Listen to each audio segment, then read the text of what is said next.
Good evening, everyone. I'd like to call to order this meeting of the Planning and Land Use Committee for Monday, May 5th, 2025 at 6:30 p.m.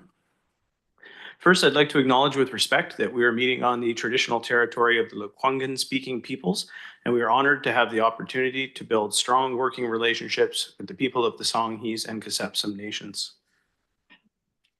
I'd seek approval of the agenda for this evening.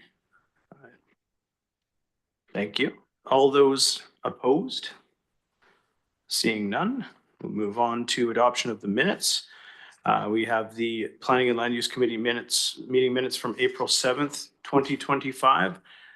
If I can get a motion to approve Councillor those Ward, minutes. if I can just interrupt, Yeah. I just need an amendment to the agenda before you, that late item that came in for the committee, the Absolutely. report.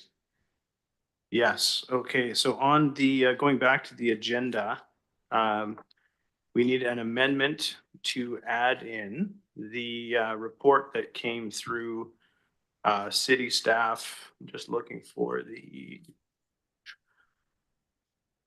effective today, May 5th, around tenant displacement information for rezoning. Can I have a motion to amend the agenda to include that report? So moved. All those opposed? Seeing none. And then we'll vote again on the agenda. All those opposed? Seeing none. Motion carried. Thank you. So we will move on again to adoption of the minutes for April 7th, 2025. Do I have a mover to adopt those minutes? Seeing a mover. Okay, thank you. All those opposed? Seeing none. We will move on to item 4, public participation. So members of the public will be provided an opportunity to present concerns or ask questions to the committee. Comments pertaining to the following matters that have been subject to a public hearing are prohibited at this meeting by law number 1700-10, Colwood Official Community Plan 1700-2018, Amendment number 10, Environmental Development Permit Area. For any of those looking to speak this evening, the podium there, you just have to press the little silver button at the base of the microphone that has a talking face on it, and you have 2 minutes. So I would invite any members of the public that would wish to address the committee to please do so.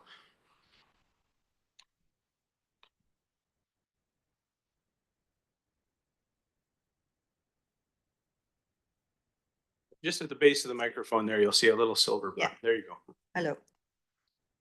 Hi, thank you for allowing me to talk today. Is that okay?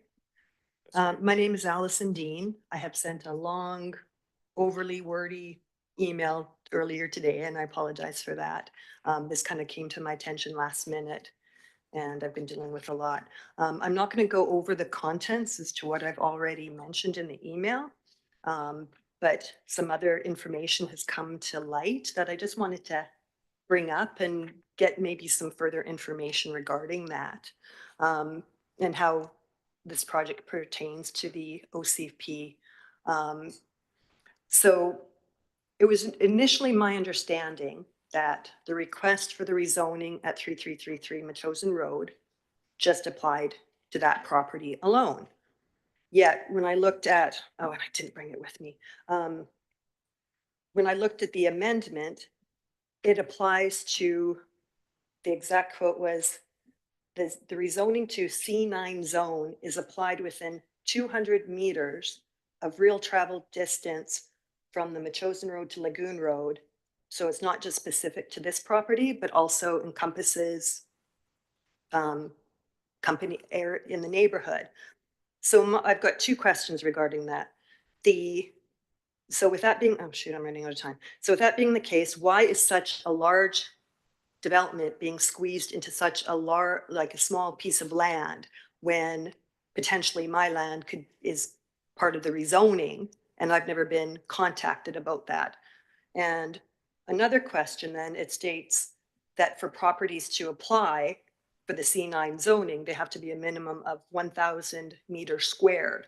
So what happens to properties that are less than that are kind of stuck between properties that could be developed, and how does that fit with the overall plan of the neighborhood? Thank you. Appreciate the questions. I'd like to start with the first question. As far as the rezoning goes, the rezoning is applicable to all properties that are within the 200 meters of the required rezoning area. So I would just look to staff to see if you can answer any on that zoning, or did you want to wait to the staff presentation to address that, or do you have a preference? Okay, well, why don't we just answer the resident's question now if we can? Thank you. Thank you, Chair, and thank you for the question. The C9 zone is intended to be a template zone.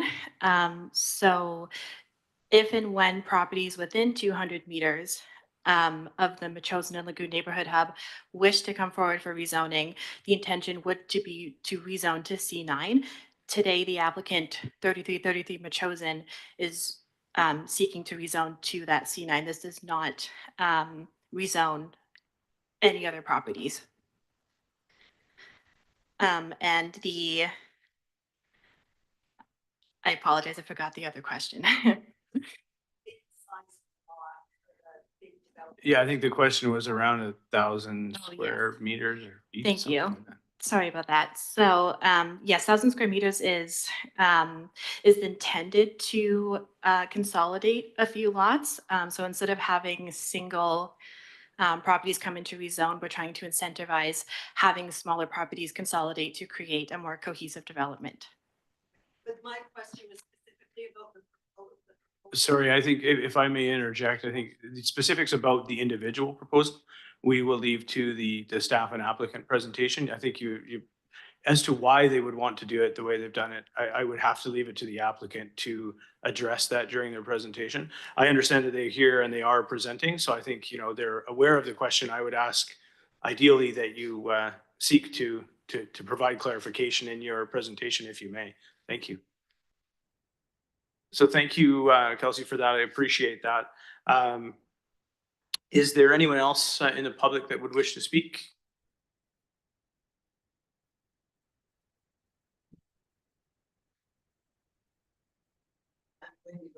Oh, sorry, if I could just get you to press the button again, it was still on. So there you go. Thank you. Oh, wow. I'm Wendy Wilson. I live on Wickham Road, which is directly across from the 3333 Metchosin. I have 1 minute, 2 minutes. Okay, here we go. Very much concerned about the parking and the entrance and exits into that both commercial and residential property, and the number of vehicles that will be going in and out of there. There's already been at least 3 children that have been hit by cars at that intersection, either bumped or hit, involving ambulances. Anybody that would like to come out and stand at the corner of Lagoon Road and Metchosin between 8:30 in the morning and 9 o'clock, or 2:30 in the afternoon and 3 o'clock would be most welcome. Bring a counter. We have exits and entrances everywhere, and there are 300 or 400 children with their parents. Interestingly enough, almost every kid has at least one parent attending them. Why? Because it's such an unsafe trip from their houses to their school. So we're very concerned about the parking. We're very concerned about where are the entrances going to be. They can't be on Metchosin. The people that are currently renting there can't get out of their property onto Metchosin. We need a crossing light, either pedestrian operated or a crossing guard, or both would be nice. And perhaps a crosswalk further down the street where it's a little bit safer to go. I'm talking Lagoon, not Metchosin. There's nothing safe on Metchosin. I can't even read my own writing. Oh, there's a bicycle lane that has been put in across Metchosin to take people from Royal Bay to. You just want to finish your paragraph. To Galloping Goose, because they're trying to get to work on their bicycles, which is a good thing to encourage people. There's no parking. There's unbelievable traffic, and the concept of having 10 residential units and whatever's going to be commercial on the bottom, are they going to dig a hole in the ground to park people? And how are they going to get in and out? Because there are children everywhere. Thank you. Thank you. Thank you for taking the time to speak. Is there anyone else who'd like to address the committee? Thank you. Oh, Oh, sorry, you just hit it again and it'll come back on for you. There you go. Hello? Oh, okay. My name is Ola Karpik and I live on Wickheim Road at the end of the road. I was not notified of a meeting, but if I had been, I would have emailed you guys sooner. I vote no. I have 2 children. I cross that crosswalk almost every day, and almost every day we are hit. We are almost hit. I've been walking that crosswalk with my 4-year-old and I can feel the wind of cars going by me. I'm concerned about safety, number one. I don't know if you were there or heard about the accident that happened this weekend on the corner on Saturday. A mom with a baby in a stroller and a 6-year-old were hit on that corner. This almost happens every day. It was bound to happen. So if you haven't heard about these issues of safety before, you need to know that they're constant and there's so many kids there. The other issue is parking.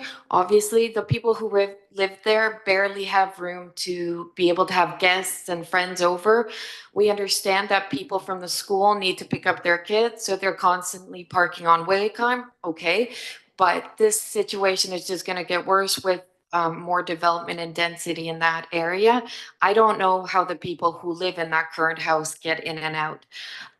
Parking, safety, traffic light. If there's not speeding in that area and people going in and out using it as a highway, then there's congestion.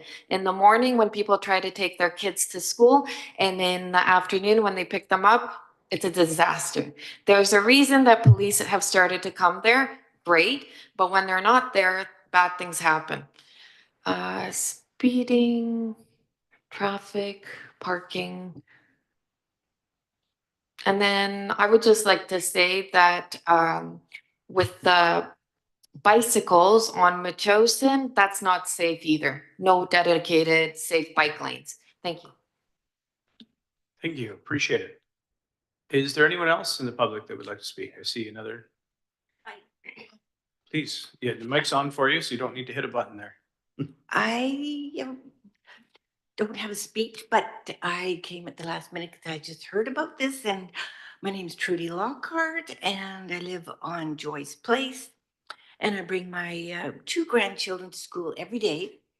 I bring them to school and I pick them up every day. So I see the traffic every day. And I've brought my own 2 children who are now in their 30s to school that long ago. And so I see the difference in the traffic then and now. Originally, when I started taking my grandkids, I parked on Metchosin Road. I stopped doing that because I could get clipped when I opened my door. The cars just speed by. You can't get in and can't get out. And there's no parking. So now I park on Tipton. That's my secret. And walk the kids to school.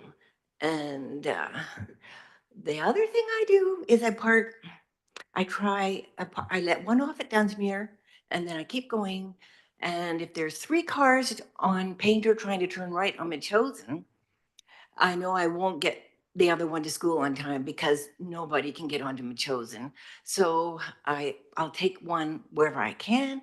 And if I can, then I'll zip to the right and then I'll zip into Sangster Lane, which is resident. But I know one of the mothers on that street, she said, Trudy, you can park there. So it's stressful. There's no parking for school. And this will just make it more problematic. So that it sounds like a minor, but this is what all the parents have to deal with at Sangster every day. And it is a worry. It's just a big worry. So I don't know how this complex, adding people to a corner that's super busy, how you're going to deal with that. But so that's my concern. Thank you for listening to me. Thank you. Without rehearsal, right on 2 minutes. So congratulations. I understand someone else would like to come speak. Welcome. Hi. Oh, you'll have to hit the button again. Yeah, when the light comes on. There you There we go. Hi, I'm Lori Pater. I live on Maywell, and I did attend the initial public meeting about this development. And my primary concerns are around the entrance to the property being so close to a busy intersection on an access road. So Lagoon is not a primary road like Metchosin, but it is an access road for all of the other streets in the neighborhood.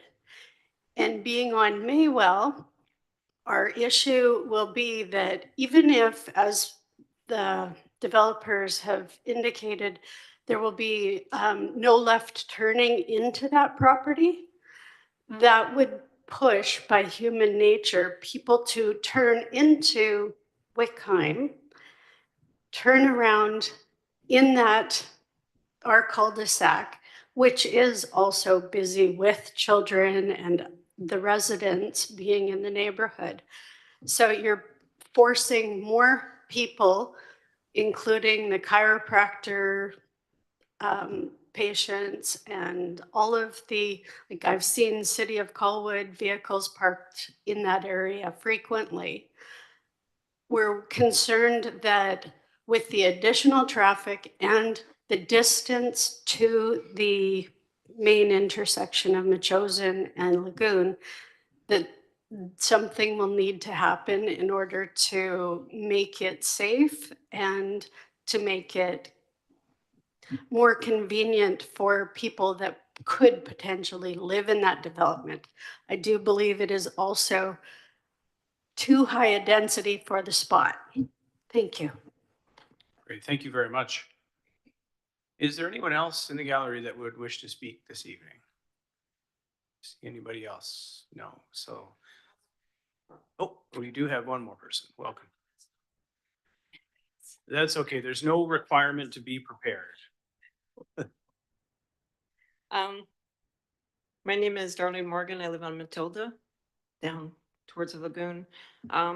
One thing that may not have been raised is the noise and the impact on children trying to learn in school. I lived next to a construction site in Souk for almost 2 years, and I'll tell you, it is unreal. So I can't imagine little kids trying to focus on what they're doing with a major construction site, literally next door. Factor in the developments that are already, I believe, pre-approved for some point in time at Heather Bell down towards Seafield, and at the end of Heather Bell, that's going to put another huge traffic load onto Lagoon Road when they take place, looking forward into the future. It is, as somebody mentioned, an access road. It's also, I noticed today the sign, it's also a tsunami evacuation road up. This corner is not a place to put any high density building. As mentioned, it's busy, it's full of children, it's full of traffic. There are proposed hundreds of more residents within the next decade or sooner that are going to be using that corner. It's just not the place for this type of development. It's literally on top of the corner. Thank you. Thank you. Is there anyone else that would like to come speak? I can't see the back row, but just in case, I'll make a last call for public participation. No, seeing none. Okay, well, first of all, thank you to everyone who's taken the time to show up this evening and and share your thoughts with the committee. I speak from experience, and being on the other side of the podium can be a little intimidating if you're not familiar with the process, and you show up out of the blue to just to be told time and again where the microphone button is. So, thank you for sharing. Resident input is valuable both to the committee and to the council. So what we will do now is move on to item 5, new business. Item 5.1, the rezoning application for 3333 Metchosin Road. And I'll call on Kelsea Fielden, city planner, to give a staff presentation. And then I believe following that, we will have an applicant presentation. Over to you. Thank you, Chair and committee members. I will be giving a brief presentation on the rezoning application for 3333 Metchosin Road. The applicant is requesting an amendment from the existing R1 zone to a new C9 zone to enable a 10-unit, 3-story apartment building with 9 residential units and 1 convertible live-work studio or commercial unit at the corner.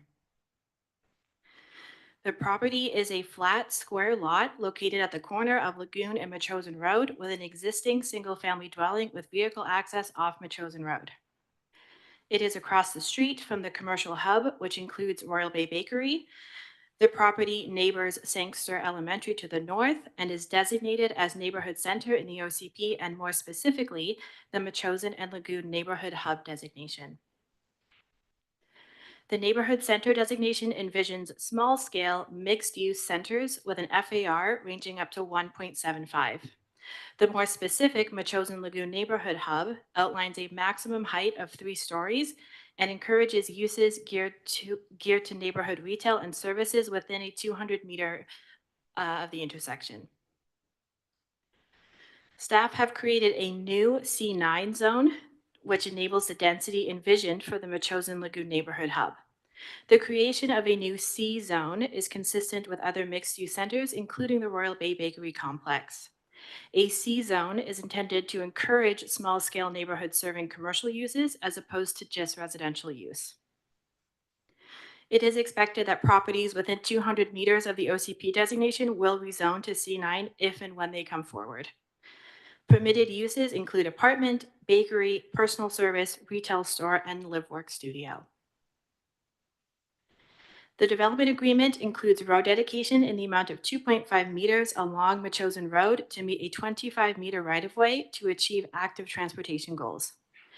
No road dedication is required along Lagoon Road as it currently meets the 20-meter right-of-way.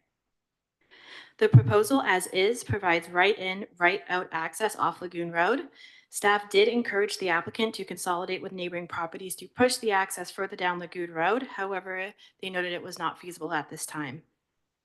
The Transportation Impact Assessment, or TIA, notes that no intersection upgrades at Metchosin and Lagoon Road are needed for this development. There is a mature tree fronting the property along Metchosin Road that is currently tagged for removal for city infrastructure. The tree as it sits today is on private property, however, will be considered a city tree once the 2.5 meters of road dedication is complete. A development notification sign was posted on both frontages, and the applicant hosted a neighborhood consultation meeting earlier this year. Notification postcards will be sent to properties within 100 meters of the site prior to considering readings of the amending bylaw scheduled for May 26th. Notification will also be posted in the newspaper and highlighted on the website. Committee may wish to consider recommending the staff recommendation or any of the alternatives seen above. I also wanted to note that an additional staff report has been provided to you and will be appended to the agenda tomorrow, providing clarity on tenant displacement policies, as there were concerns brought forward by one of the existing tenants. An additional development agreement condition is recommended that a demolition permit will not be issued until a development permit has been submitted to the city. This condition should alleviate some concerns of the timing of displacement. Thank you. I'm happy to answer questions you may have. The applicant is also prepared to speak and will speak next. Thank you, Kelsey. I'd look for the committee to see if there's any questions. And just for clarification, sorry, the questions are limited to the committee at this stage. Is there any questions from the committee to staff? We're seeing none. Let's proceed to the applicant presentation, and that might lead to a more fulsome picture.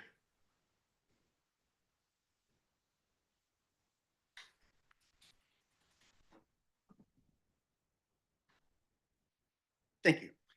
Peter Hardcastle on behalf of Hillel Architecture and on behalf of a group of individuals that got together to purchase this property some time ago. They are not a development company. They're just a series of individuals who happen to own this investment property. And as you heard in the official community plan, this is a neighborhood hub, and planning emphasizes that this is a mixed-use building where mixed-use buildings are encouraged.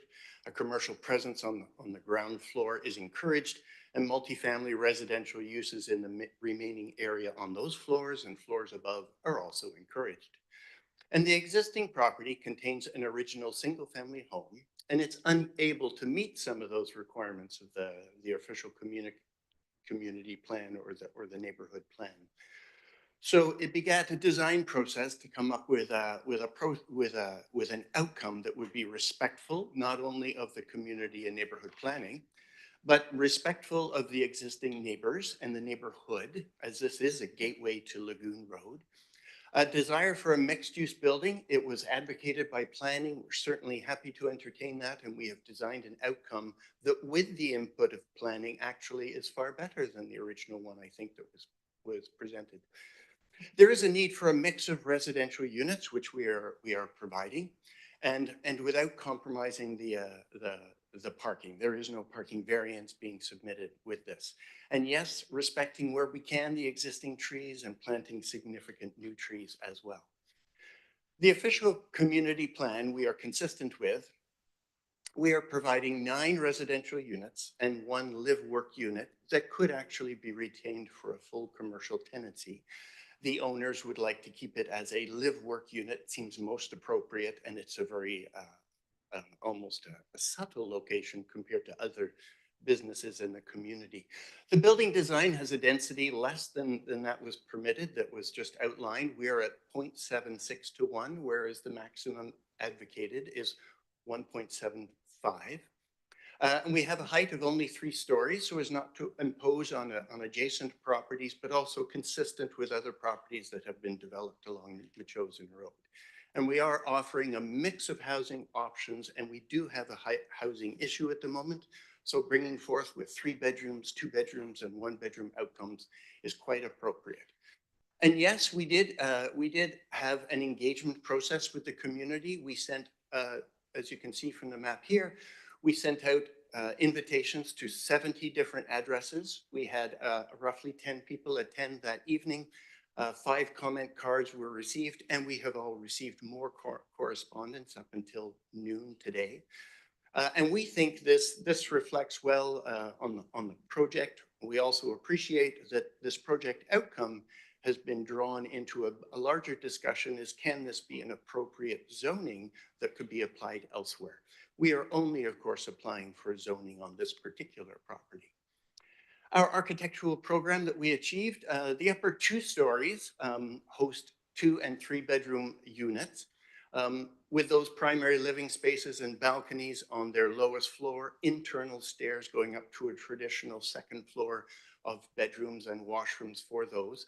These are placed over 5 units on the ground floor, 4 single bedroom residential units, which are walk in and walk out, will be very appropriate for adaptable housing uses and capable of accommodating the new building code requirements for adaptable housing. With a corner unit, which is designed as a live-work unit, so it can be both a home-based business and a residence. It is 55 square meters or 600 square feet. Below all of this, there is only the center unit itself that is excavated to a full height basement. That's all that's required in order to accommodate bicycle and residential storage units, sprinkler valves and things like this. It is not a full excavation for the entire property.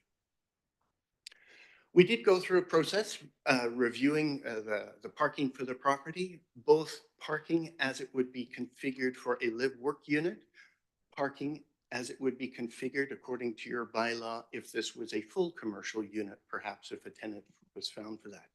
And we meet both of those requirements. These are reviewed by our engineers working on behalf of the owners, part of our consulting team. They're also reviewed by planning. They're also reviewed by Colwood engineers as well. And we are not seeking any parking variance. And in this location, under the neighborhood hub, you could. But it's quite clear, as you have heard and read in correspondence, there is a concern for parking in this neighborhood. So we are honoring the parking requirements. That will also mean that during the construction as well, there might be sufficient room for the trades to actually park on the property itself. Electrical connections will be provided for all of those cars and all of the bicycles within the building. The site planning considerations, we're in a building footprint quite similar to the existing home that is there now. We have an attractive outdoor patio space at the corner of the ground-oriented live-work unit. It specifically deals with its approach and its visibility from that intersection, animates that intersection. There are new engineering, both recognizing the concern for traffic in the community. City Hall and engineering has previously approved new design requirements for Lagoon Road and Metchosin, We honor both of these in the design that's here. So this is a design consistent with the ongoing development of those two roads.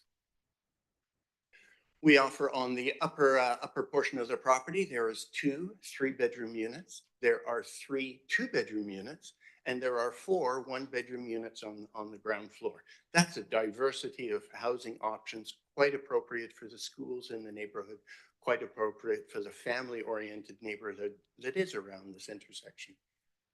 There is 1 ground floor live-work unit, as I said, that's about 600 square feet, and there is 15 surface stalls on this location, screened from direct view from the road. And the design has achieved 16.2 meters of effective distance from windows and entranceways to the units to the closest neighbor, which is 380 Lagoon Road. We did not hear their concerns originally, but we knew, because of the proximity of that building, what could we do? So you'll see in this diagram, we have respected as great a distance as we can. And those, both in planning and in the land use committee, must recognize 16.2 meters is a substantial setback, and hopefully reassures everybody that every effort has been made to respect the privacy of the neighbors. With respect to the roads that we have worked around the engineering that was approved by Colwood engineers, but also by City Council, the road engineering that is coming, we are respecting today. So those who have advocated for changes to the road, they are coming. Those tonight who have expressed concern over the busyness of the roads, the busyness of this intersection, we understand, and we have designed accordingly. And the driveway has been moved from the busier Metchosin Road purposefully to Lagoon Road and as far from the intersection as we can. The design has achieved its 9 units over 3 stories. We have purposefully done so in a manner with contrasting finishes and colors, so that even in our midwinter, poorly lit nature that we have, there's something about the building that will be rich and dark and contrasty with bright, cleaner outcomes, always hoping to make sure this building looks engaging, clean, and presentable for the life of the building. Here we have an introduction to the detail of the Metchosin Road elevation, where we can see a live-work unit. If this is occupied by a counseling office, a jewelry studio, it is only appropriate for a very small endeavor. And so the canopy around it, some building uses, some unit uses might be more subtle. If there's a marriage counselor there, perhaps that won't be in signage on the outside of the building. So that canopy is designed to look appropriate with or without the live-work unit disclosing its business on that sign. Around the corner on Lagoon Road, the same finishes continue around the corner, the same canopy on that live-work unit continue around the corner, the stone wall continues around the corner to make that intersection look balanced and complete. This is the gateway to Lagoon Road. Lagoon Road should be thought of as a quieter, more residential neighborhood. And so we have only residential entranceways, only residential windows on that side, separating the live-work unit from the residential nature of Lagoon Road. Further around the corner, we can see an insert here for 380 Lagoon Road, which is our immediate neighbor, and their outline of that property is shown on the 3-story building elevation that we have here. And as we say, recognizing this issue, we have removed the building as far as we possibly can from them and are proud of achieving 16.2 meters. That is a very substantial setback. The interior side yard now facing Sangster School, elevations are treated equally, materials are treated equally. The building is resolved equally on all sides. And what we have achieved throughout this, the request for a zoning specific to this property, of those key setback recommendations that are part of community planning, there is a recommendation that a setback from the Metchosin Road would be between 2 and 4.5 meters. We achieved 3. The setback from Lagoon Road, the side yard recommended between 2 and 4.5 meters. We achieved 3.6. The side yard setback to Sangster School, yes, we have achieved the minimum of 3 meters, but these are corners only. The building is sawtoothed along that edge to give a little bit more setback. And the rear yard setback, choosing purposefully to put a low height portion of this property development against the neighbor. The roadbed on that side means when a recommended setback is between 3 and 10 meters, well, we have achieved 13.025 meters to building faces. But as I was saying, to the actual building, 16.2 meters from the corner of the property immediately beside us, which is an excellent outcome.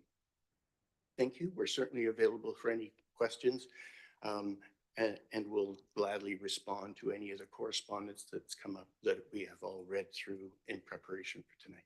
Thank you. Thank you. Appreciate the presentation.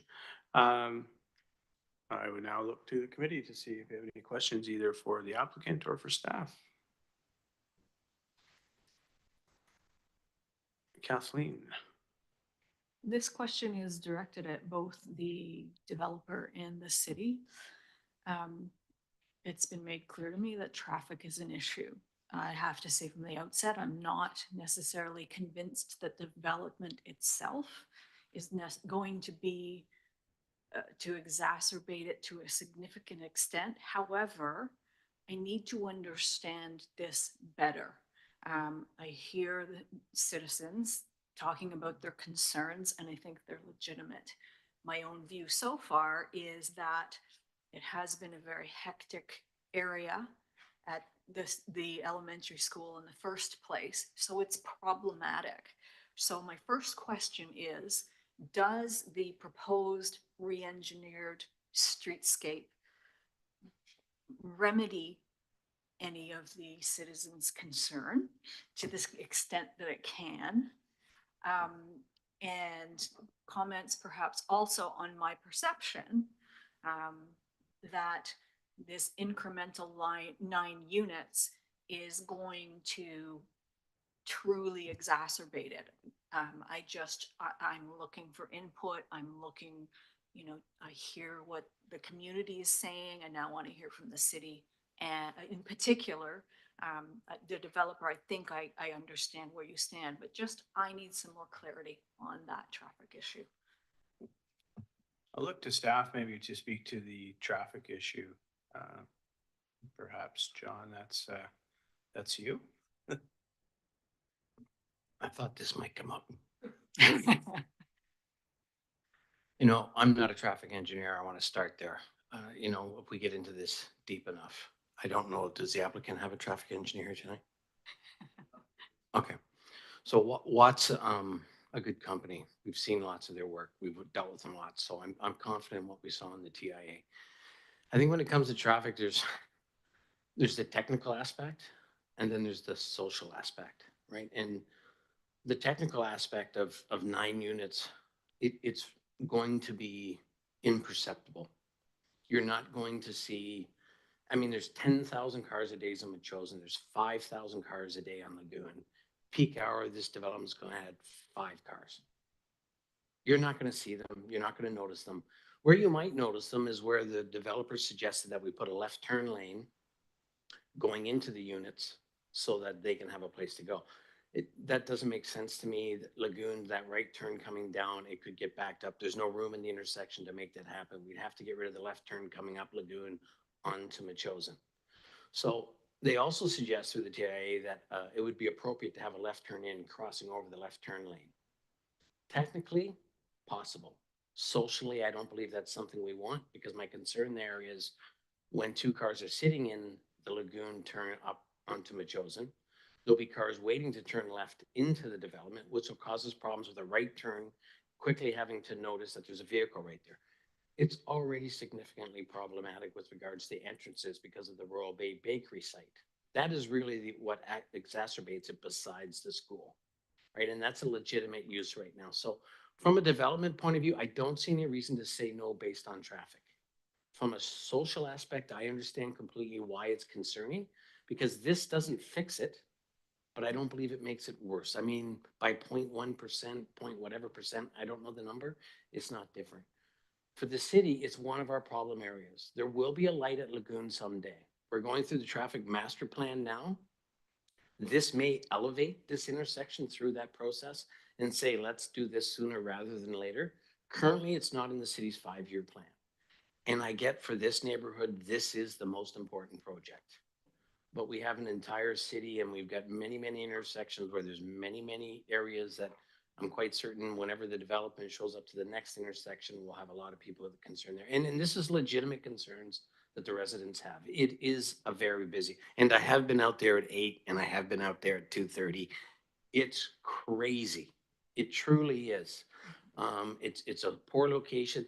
The school itself is congestion in there with regards to their parking. They actually currently have some of their parking stalls are on the city right of way. And when we try to build our ultimate right of way, we will be taking away significant school parking. So the school has an issue that at some point they're going to have to figure out a driveway to get into the back and take the playground away from the kids. There are issues there. But from a technical point of view, I can't tell you that the traffic is really that concerning from a staff perspective. We did ask them to try to push the entrance as far down to Lagoon Road as they could, down Lagoon Road towards Wickham as they could. We did suggest, as Kelsey suggested, if you could buy a few more lots, we could get down to that intersection. But, you know, buying those lots is a lot more difficult than it sounds. You know, once people know that their lots for sale, they're not going to sell it at a rate probably that allows them to develop that lot in a way. And if they did, there wouldn't be 10 units here, there'd be 50 units here. So again, that's your trade-off. So I can't really say technically it's a problem, but I understand completely why socially it's a problem. I hope that helps. That's very helpful. Thank you. Thank you, John. I appreciate that. Thank you, Kathleen. I'll go now to, sorry, did you have more questions or? No, but I think. Oh, sorry, did you developer want to wanted make speak a to small her point. question? Apologies, I didn't see you there. No, and that's okay. I certainly want to reiterate that from a mathematical point of view, yes, the number of trips per day on Metchosin or on Lagoon are not going to change in any way because of 9 units and 1 live work unit. The social aspects, yes, absolutely. We understand the pressures that are on that intersection at the moment. And it has been quite discussed with the Colwood Engineering, and the project will be developed only in a manner that is acceptable to the Colwood engineers. And we have certainly discussed it with the owner group. We're not requesting a left turn lane in. It was a part of perhaps those discussions, and in the report, that goes back to those numbers. The owners are perfectly willing to allow right in and only right out to minimize that interruption of traffic. And it's an interruption of traffic that, as was stated, it's there now, part of which has been recognized by engineering and recognized by city council, which is why both of those roads are being redeveloped. And it certainly brings that priority to that intersection. 9 units doesn't change that, but certainly understand as a parent myself, taking kids to a school, I would want that intersection to be as safe as possible. And we're just moving our driveway off of Metchosin, which is helpful, and putting it on the theoretically quieter Lagoon Road. But those are the only 2 faces we have on the property.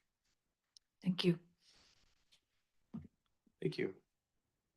Anything else for you, Kathleen? No? Okay. I'll go to James. Good evening. Lots to unpack here, so bear with me. I might be jumping around a little bit. One of the visuals that was provided in the report had a top-down view of the property, including the consumed setback for sidewalk and a bicycle lane, and what also looked like a clamshell pull-out parking bay for cars. Was I mistaken in my interpretation of that? Specifically, what I'm driving towards is this could be providing at least additional spots to roadside parking along Sangster or for Sangster School. Sorry, James, was that in the applicant presentation or the? It was in both, but it was definitely in the applicant presentation. Maybe we could pull that up again and see that overhead view. No, if you could cycle forward a little, perhaps. Yes. So what you can see is on Lagoon Road, at the conclusion of the driving lanes, there is a boulevard and then a sidewalk. And on Lagoon Road, the bicycle lane is incorporated beside the traffic lanes. On Metchosin Road, both the bicycle lane and the pedestrian walkway is pulled away from Metchosin, and there is a landscape boulevard separating traffic from the bicycle and the pedestrian pathway. There is no additional parking being provided. There's parking there now, but that parking is removed with the redevelopment of the road. Thank you. So something that I think is perhaps worth considering is if the boulevard is worth it at this point, or if some form of pull-out parking could alleviate some of the concerns there. First and foremost, thank you so much to the public for providing such valuable feedback. It is incredible to see such turnout and such concern, because not only do I hear very strong messages for the developer, but I also hear very strong messages for the city, particularly around the traffic. It's all well heard, the concerns here. The first thing that came to my mind when reading this agenda here is the fact that Royal Bay is being built out, and we have thousands of residents being introduced to the city of Colwood just further down the road.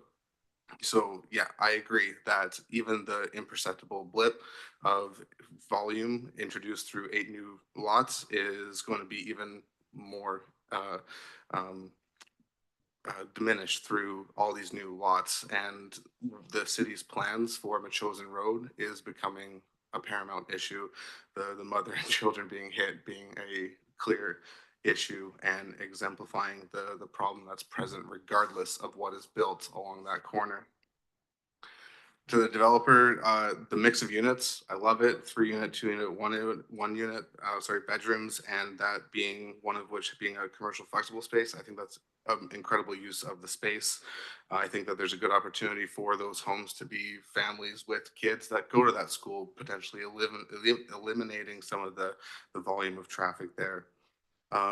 The other things back to the city, the necessity for a new school within Royal Bay, pulling those people out of Sangster, putting them in the other school that is anticipated in Royal Bay, I believe, could also help with this massive congestion problem in that area. One of the residents provided insight as to installing solar panels with the installation. That is something I definitely endorse. I think that's a really good way about being cognizant of the world that we're in, and minimizing the impact that space would result in causing.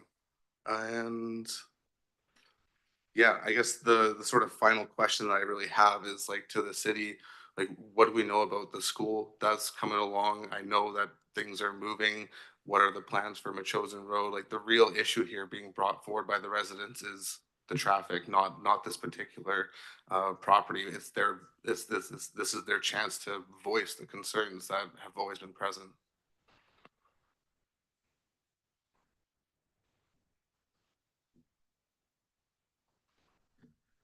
The Metchosin, excuse me, the Metchosin piece should be addressed to some form with regards to timing. We are going through the TMP process, Transportation Master Plan process, which is a complete public engagement piece. We'll be reaching out to neighborhoods. This is the kind of intersection where we would anticipate people in that area coming out and saying, hey, we need that traffic light and we need it now. There's certainly many other areas. One of the things that council has endorsed over the last several years is a traffic model, which allows us to really comprehensively look at the impact development and look at the impact of changing our intersections and what they look like with regards to lane widening and so on. So Metchosin currently is planned as an arterial, it is an arterial road. And we are discussing various treatments on that from 3 to 4 lanes of traffic in there with bike lanes, with sidewalks. And that's what they talk to when they refer to that 25-meter right-of-way. That right-of-way would have extra lanes of traffic with bike lanes and sidewalks all in there. So that development hasn't got a timing on it yet with regards to Metchosin, and obviously Metchosin is several kilometers long, as is Latoria, as is Souk, as is Veterans Memorial. All of those roads will be discussed with regards to treatments and timing of those treatments in the coming years. Thank you. And, you know, whether or not this development proceeds, I truly feel that the problem's only going to get worse due to how much we are building out further south along Metchosin. So it's just a whole separate conversation that is pressing. The final thing that was a big point of concern for me right now, and this has been a topic previously, is the notification distance for residents on development period. Like we had many of the people only find out at last minute. I know that we've talked about making improvements there. I know that was several months ago. I'm really interested to understand how far along the process we are to improving those standards. Thank you for the question and through the chair.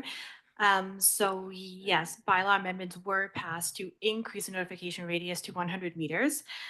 In this case, the city has not sent out notifications yet, as we will be notifying prior to first reading, which is on May 26th. So our notices haven't gone out yet, but yes, we'll be within that 100-meter range, with the caveat that if there's half a cul-de-sac, we will add the other half of the cul-de-sac. So yes, those amendments have been made. We advise the applicant that we will be setting notices within 100 meters, so that's just what they chose to do. Thank you for that. And, you know, I really appreciate getting to hear what the public want to say, and, you know, being on this committee helps me be a voice for the public. So if there's a way to get notifications out such that they're able to provide voices at this forum as well, I would certainly appreciate that. Thank you. Thank you, Mr. Perry. I will go to Trina. There you go. Thank you, Chair. I would also like to thank all the public that came out today and presented your views. I live in that lagoon community, so I am well aware of the congestion that happens there. I happen to go to yoga class at the same time that school comes in, and I try and arrive at yoga class very zen, but getting through that intersection doesn't always achieve that. So I do know what you speak of. And that's what I would like to speak to, mostly to the staff, to really encourage whatever can be done to expedite that light being put in, that traffic congestion being addressed in some way.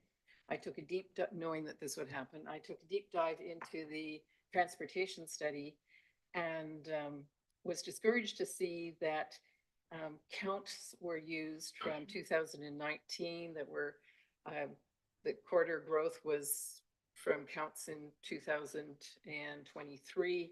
I would suggest that new counts need to be done, new official counts need to be done if they haven't been, so that the city has the most up-to-date information, and that any of our transportation consultants like Watts have that information available to them. And then I would encourage at the next phase of, if we go forward with this new development, that the transportation study address the anticipation of the difference that a light at that intersection would make. So that would be things that will be helpful to the committee to be able to help make our decisions in the future with regard to this corner. Thank you. Thank you, Trina.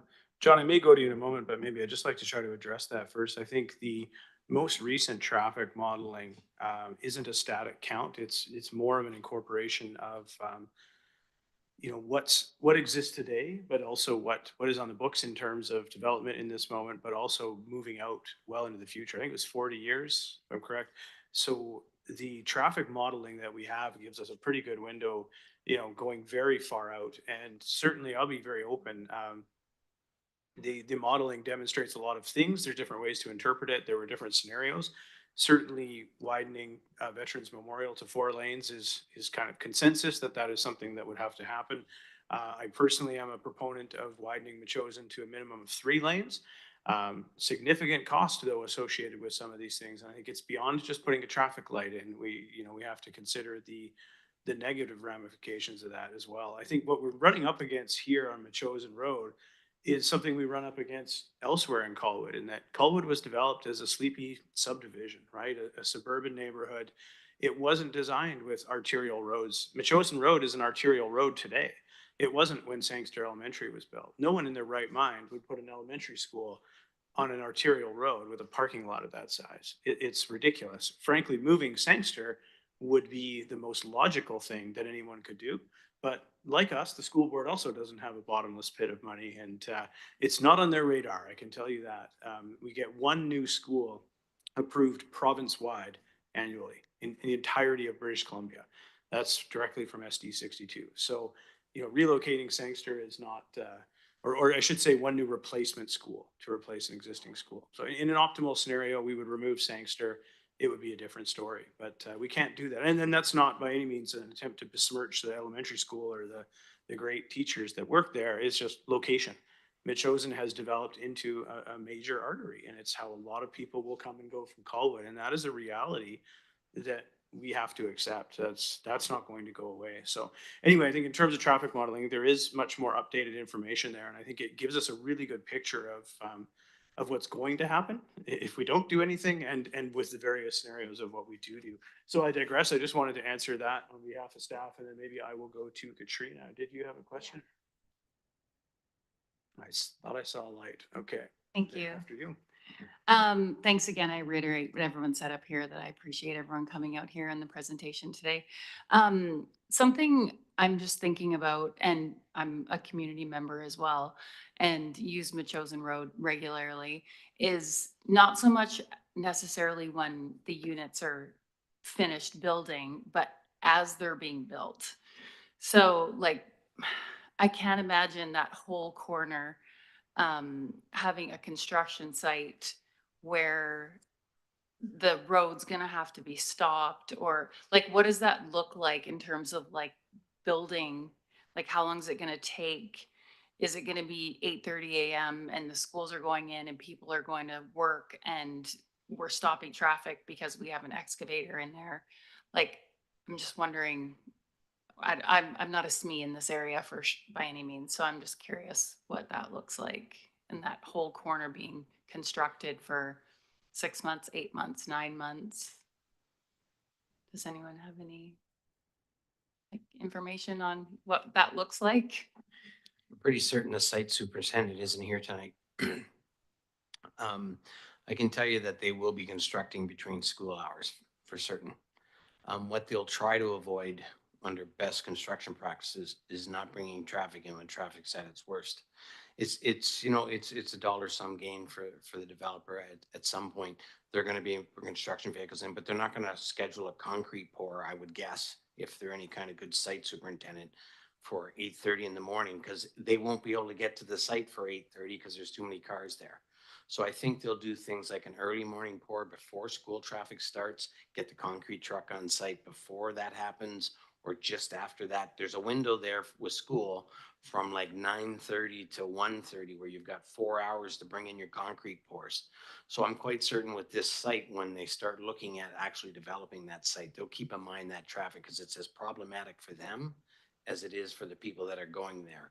But you're also going to deal with a lot of frustration, because there will be times when, if they bring a truck in or a truck shows up from somewhere up island that, got late and shows up at 1:30 or 2:00, they're going to be in it. And if they've got to unload or something like that, even if they're on the site, they'll still, if it's a swinging crane or something, they'll have to stop traffic while the crane swings out and comes back in. So there will be issues for sure, but to speak to them specifically, it's very difficult to do at this time. And does the city have any ability to say like, oh, you cannot do, like you're saying, I think, and I assume, and if they're a good superintendent, then they're not going to do those things, but that doesn't mean they're not going to do those things. Because I feel like I go places all the time and it's like rush hour traffic and blows my mind that it's like, really, they're doing that right now. So that's the kind of thing, like just as a concerned citizen as well, that they're going to be like, can the city impose rules like that where you? Currently, staff cannot. Hmm, Council could through a bylaw if they want to change it. So we have working hour bylaws, we have noise bylaws, Right. certain hours and so on. But at this current time, we have right-of-way permits with regards to what you can put on the right-of-way. So for instance, parking a truck in the right-of-way, those are the kinds of things they can't do. But as far as telling them when they can deliver trucks to the site and when they can't and those types of things, we currently don't have tools at our disposal that do that. okay, thank you. And what is from like the builder's owner's perspective, what is the time frame like that you guys have to have this built?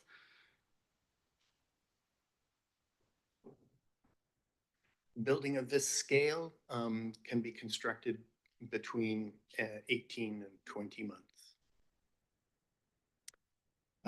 Relative to the Sorry, can I just ask for quiet in the gallery? I mean, I don't want to tamp down hushed conversation, but we do have to allow him a chance to answer the question, please.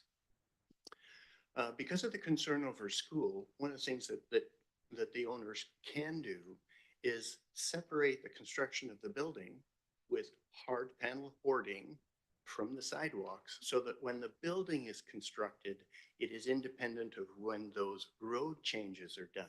Is there a way of scheduling the changes to the lane and the sidewalks so that that is done at a time when the school is least occupied? When is the building shut down? When is the building in Sangster being used more during the summer with a less student body population than at other times, so that we're not having the construction of the lanes at a time when the school is in session, and hard hoarding to separate the existing sidewalk and those existing conditions from the construction of a building means that there should be minimal or no impact other than it's those delivery vehicles coming and going. But we can certainly make it quite safe during regular items. And as was said, and any good construction manager should be aware that they won't be able to plan something if they're having materials delivered during the very busy times that we know as parents.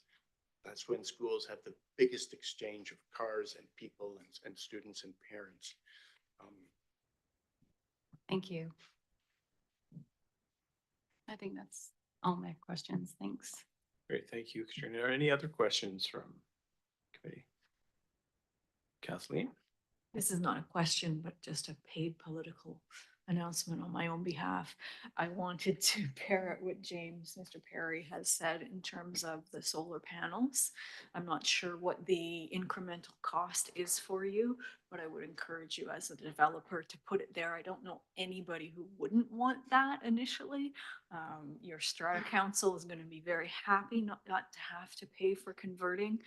And to me, it's a huge bonus.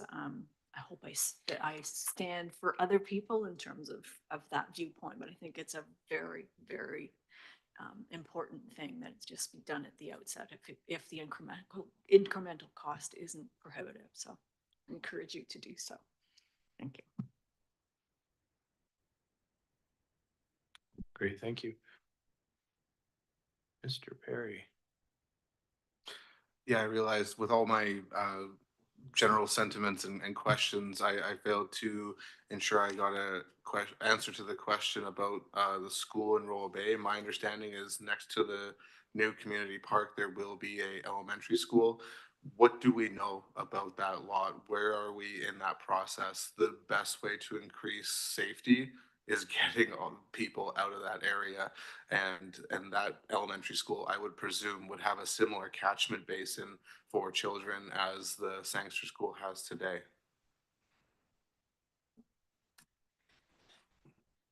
My understanding of the elementary school site. It was initially bookmarked as elementary school site, but it is now considered for overflow for the secondary school. It is being considered as a site for overflow of Royal Bay Secondary School.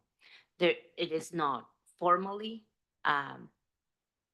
lots of conversation and review, assessing the needs of the community. I think there's a lot of work from the school district 62 to understand what is the most pressing need in the Royal Bay community. I can speak for the school district, but there's, I would say, not an imminent development of an elementary school that I'm aware of. Thank you. When, forgetting like traffic congestion, safety, is Sangster servicing its basin for elementary school children? Or is it bursting at the seams in terms of Maybe Yasmin, if I can population? address that. Yeah, we council has met with SD 62 a number of times, and certainly Sangster is a, like all schools in the district, is above its percentage of population. That's why you see retasking of band rooms and other things to classrooms. But it's not any different than, I would say, Dunsmuir or any of the other schools, Royal Bay Secondary, even the newest schools. All schools in SD 62 are operating above 100% capacity at this point. But I just wanted to step in because, again, that Royal Bay land is way too far off to consider as any kind of release valve, if you will, in terms of pressure from Sangster. Could be 40 years. It is really seen at this point as overflow potentially for Royal Bay Secondary. But again, nothing that has been confirmed by SD 62 at this point. But there is no immediate pressure relief in sight there. Okay, thank you for the new information. I appreciate that. Thank you. Any other questions at all? Okay, I don't see any. I think I just wanted to kind of observe that two things can be true at once. We have a situation here where, the applicants have put forward what is, and I used this term before in isolation, a solid proposal. It is a attractive building that is OCP compliant, well designed, meets the criteria that we would seek on paper for this location. Alternatively, it's also fair to say that there are perception issues. It creates a sense of crowding in a fairly low density area. It becomes a bit of a lightning rod for density concerns. We know that density in Colwood has been contentious, we'll say, with density increases in Royal Bay and other areas.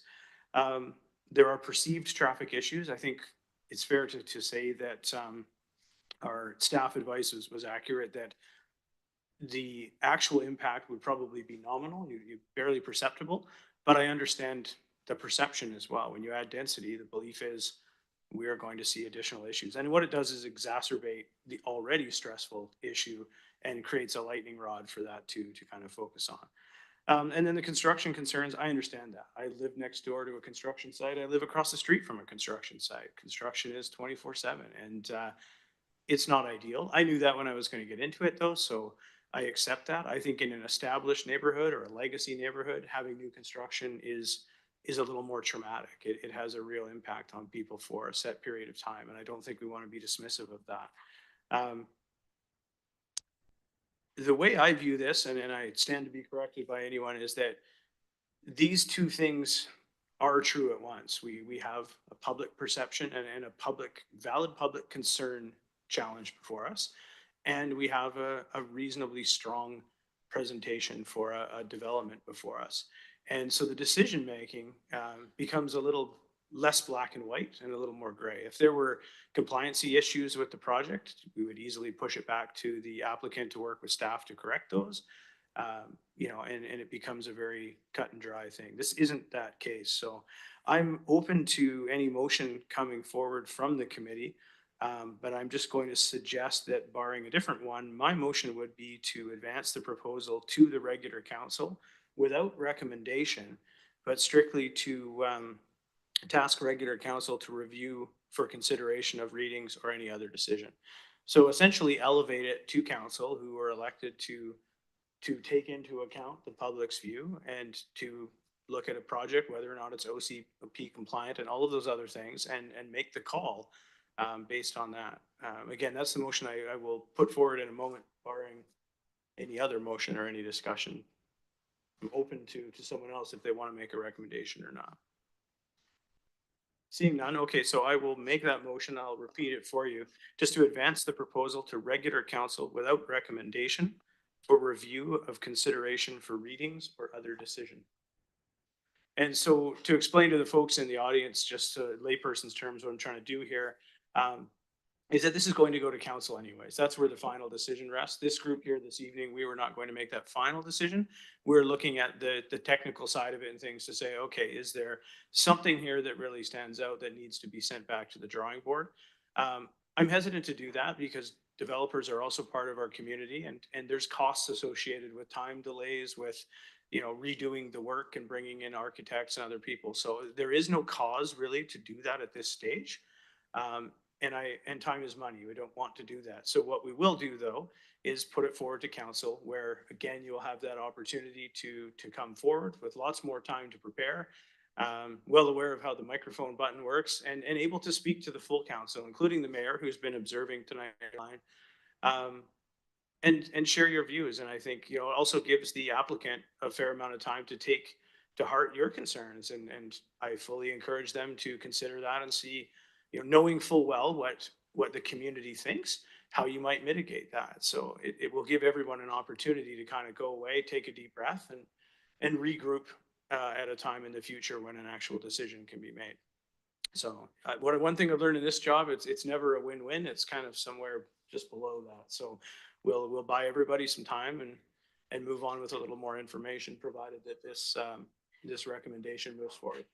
Mr. Perry, I see you have a glowing light. Please go ahead. The one thing that I wanted to see if we wanted to consider was if a planted boulevard was considered more valuable to the city than perhaps like a clamshell bay parking along that stretch.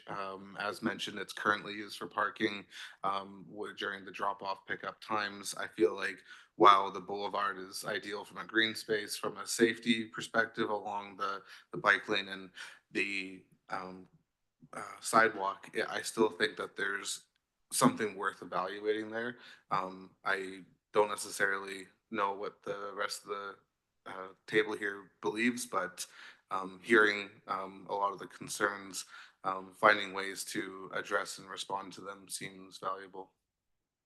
So my recommendation is to provide to council the amended recommendation of asking the developer and to work with city staff to address the viability of additional parking along Metchosin. Okay, so we have a proposed amendment to the original recommendation. So we can vote on the amendment first, I believe. Sorry, I have a flag raised by engineering. We'll just allow John to provide some input. Thank you. Thank you, Chair. I don't want to put a wet blanket on this, but if it comes to staff, I'm going to suggest we don't do it. It's exacerbated in the problem with regards to interaction with bicycles, cars, and pedestrians, especially in the school zone. That clamshell piece would be less than 10 meters from the intersection. So when you're making that right turn off Lagoon and coming on from a hill, which means you're going to probably accelerate coming out of Lagoon onto Metchosin, which is what everybody does, you get those sudden stops because somebody's pulling out of that clamshell or somebody's trying to back into that parallel spot. So that's purposeful with regards to an arterial road. If you think of Souk Road, Metchosin, believe it or not, and the hard thing is we've got to think 40 years out, not 4 years out. And Metchosin's going to look like some flavor of a Souk Road. And we're going to try to remove every piece of parking we can off of Metchosin, and putting one in now when we know it's ultimately not what we desire would be against staff's recommendation. I'm not suggesting don't do it. I'm just suggesting if I'm part of the conversation, I'm going to tell council I would recommend that we don't do it. And I'm sure any traffic engineer would do the same. Thank you, John. Yeah, and I would concur. I would be voting against it if the amendment still stands. I see, Katrina, did you want to speak to it? Well, I think that you already said it, but I actually don't think that the parking's a good idea either. I think I'm just envisioning like safety being number one, kids walking along there, and I find cars coming in and out of parking spots more treacherous. And I think that keeping the boulevard would be a preferred way to go. Thank you. Mr. Perry, I believe very well intentioned. The amendments on the floor, we can vote, or you can withdraw, up to you. I mean, I heard very, very good reasoning as to not do it. I'm more than glad to retract that suggestion. Thank you for your consideration. Thank you. And yeah, and appreciate you looking for some problem solving here. So that brings us back to the original motion. Any further discussion on that at this point? Seeing none, I'll call the question. All those opposed? I see none. So we will move on. That brings us to item 6. I'm sorry, I just have a question from the gallery. Maybe if you want to come up to the microphone, I'll make an exception here. And yes, yes. So the question for those listening online, the question from the gallery was seeking understanding on who gets to vote, and it is just the committee members that vote on the motion on the floor here. So the committee has voted unanimously just to send this on to regular council without a recommendation, either for or against, just to go to council to then review the application. Okay. I'd rather not at this point. I'm happy to speak to you afterwards if you like, more casually. So at this point, we'll move on to item 6, which is adjournment. Can I have a motion to adjourn? I see one there. All those in favor? I pulled a mayor's trick at the end and switched it up. So it's unanimous. The meeting is adjourned. Thank you, everyone, for your time. I appreciate it.